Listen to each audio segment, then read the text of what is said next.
Il progresso ha cambiato valore e significato. Non si può più pensare che il progresso automaticamente indichi condizioni migliori di vita in termini economici, ma solo condizioni diverse che rivalutino il valore dell'ambiente e la biodiversità.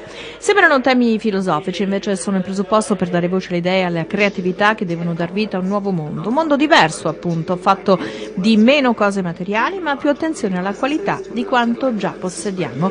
Un mondo, una vita più naturale. E TEDx, iniziativa organizzata a Roncade, vuole essere un collettore proprio di idee che comporranno il progresso del futuro. Probabilmente da una consapevolezza che il nostro mondo è complesso e per comprendere la complessità abbiamo una parola che ormai stiamo cominciando a capire: ecosistema. L'ecosistema è un sistema complesso che sappiamo essere fatto di tante cose, tutte interrelate tra loro e che hanno delle conseguenze nella loro interrelazione.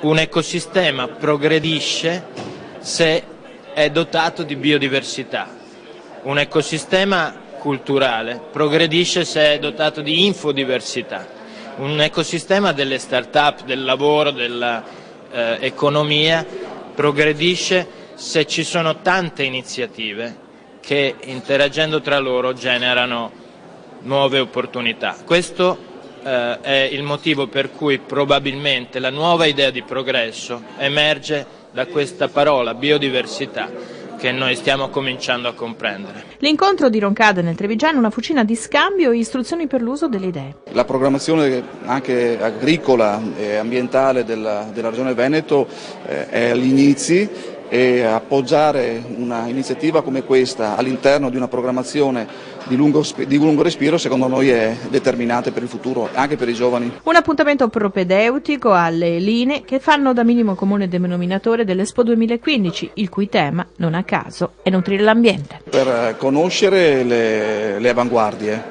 conoscere le iniziative, sapere che esiste anche un contenitore come quello del TED che è in grado di raccogliere ed accogliere le idee più innovative, più avanzate e anche tecnologicamente importanti.